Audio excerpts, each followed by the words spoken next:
Assalamualaikum warahmatullahi wabarakatuh. Perkenalkan, saya Hanifah, Ketua Peneliti dengan penelitian berjudul Implementasi Prinsip Pembelajaran Mendalam pada Mata Pelajaran Bahasa Inggris untuk Siswa Tunarungu di SLB Kota Tanjung Pinang. Anggota penelitian ini ialah Ibu Nana Raihana Askurni MPD dan Ibu Pradipta Agustina MPD. Penelitian ini merupakan penelitian yang memperoleh hibah internal dengan skema penelitian fundamental yang didanai oleh LPPM Universitas Maritim Raja Ali Haji pada tahun 2025. Oleh karena itu, pertama sekali kami ingin mengucapkan terima kasih yang sebanyak-banyaknya kepada LPPM Universitas Maritim Raja Ali Haji karena telah mendanai penelitian ini sehingga penelitian ini dapat terselenggara dengan lancar. Baik, pada kesempatan ini saya akan memaparkan kegiatan penelitian yang telah kami lakukan dan hasil yang kami peroleh dari kegiatan penelitian tersebut.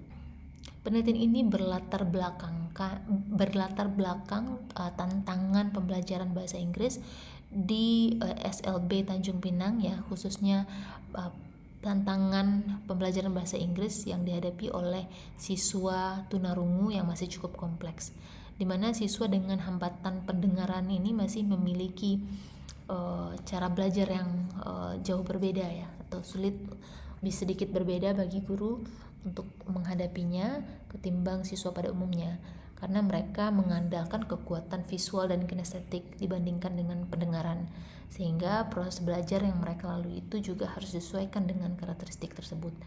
Nah, di SLB Kota Tanjung Pinang, guru bahasa Inggrisnya sudah berupaya keras untuk menghadirkan pembelajaran yang tidak hanya mudah dipahami, tetapi juga menyenangkan dan bermakna.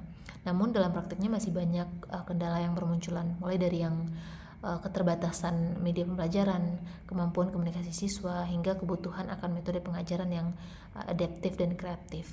Nah, disinilah prinsip pembelajaran mendalam menjadi relevan untuk diterapkan, karena prinsip pembelajaran mendalam ini tidak hanya menyasar kognitif, tetapi juga mementingkan aspek kesadaran, makna, dan kebahagiaan pada saat belajar. Nah, pendekatan ini menumbuhkan proses belajar yang reflektif dan kontekstual, sehingga siswa benar-benar memahami bagaimana, mengapa mereka harus belajar bahasa Inggris dan untuk apa mereka harus belajar. Nah, maka melalui penelitian ini kami ingin mengetahui bagaimana guru bahasa Inggris menerapkan prinsip pembelajaran mendalam pada siswa tunarungu, serta dampak positif apa yang muncul dari penerapan pembelajaran mendalam tersebut. Baik, kemudian rumusan masalah pada penelitian ini ada 3 seperti yang tertera di slide. Nah, ketiga pertanyaan ini akan menjadi dasar bagi kami dalam menggali data dan menganalisis proses pembelajaran serta menilai hasil dan dampak yang muncul, ya, setelah guru menerapkan proses pembelajaran mendalam tersebut kepada siswa.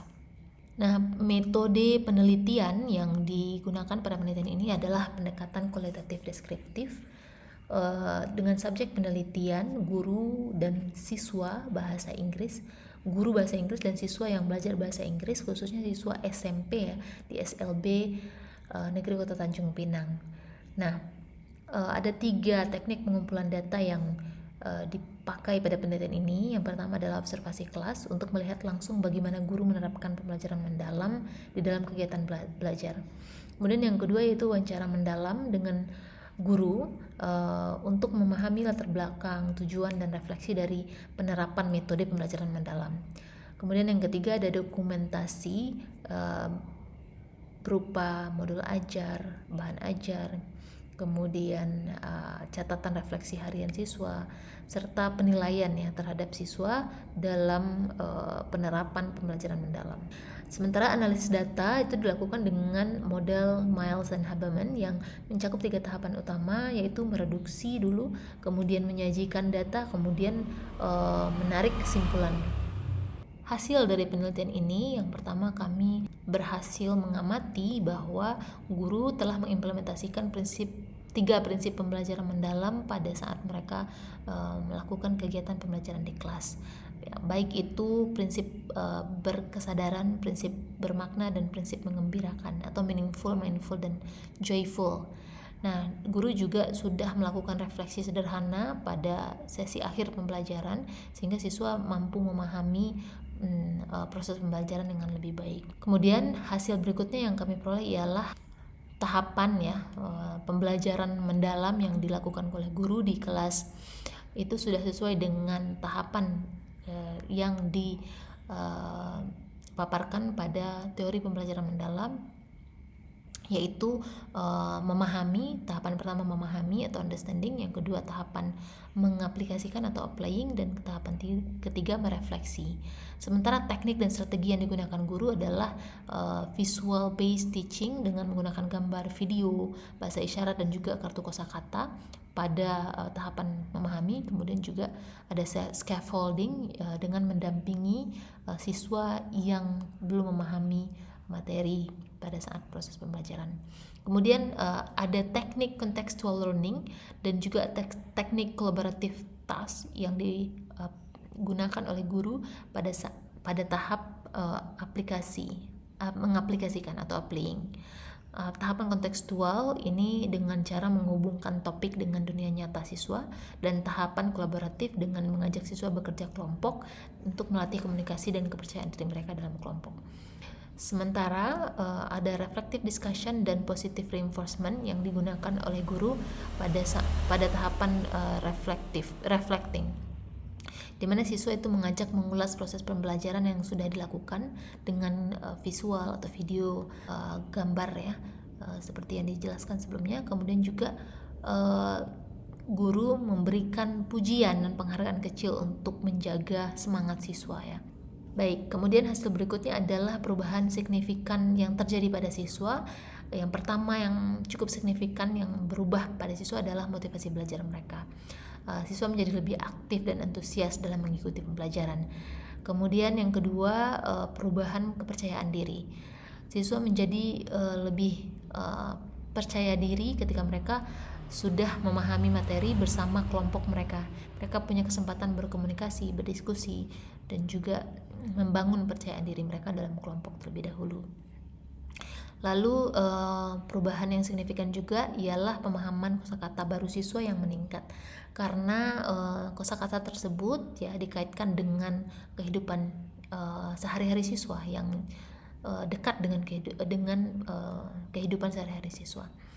Kemudian berikutnya adalah kolaborasi sosial. Melalui kolaborasi bersama kelompok, siswa harus menyampaikan ide, kemudian menerima masukan dan saran. Hal ini membuat mereka memiliki perubahan yang signifikan pada kolaborasi sosial.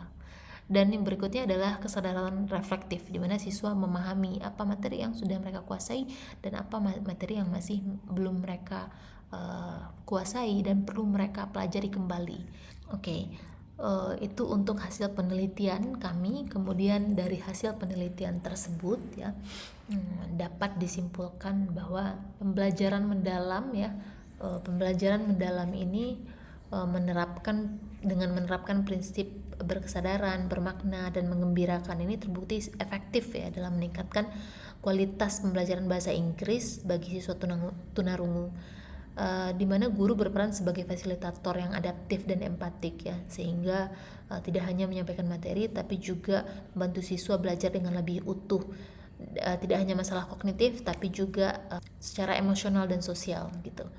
Kemudian pembelajaran mendalam ini tidak hanya membantu siswa memahami materi bahasa, tetapi juga membantu mereka menemukan makna, kemudian kebahagiaan ya, dan kepercayaan diri dalam proses belajar. Data hasil penelitian kami telah diseminarkan pada Seminar Internasional Marinestik pada tanggal 31 Oktober 2025 dan akan dipublish pada International Journal of Language Education. Demikian pemaparan tentang kegiatan dan hasil penelitian kami. Assalamualaikum warahmatullahi wabarakatuh.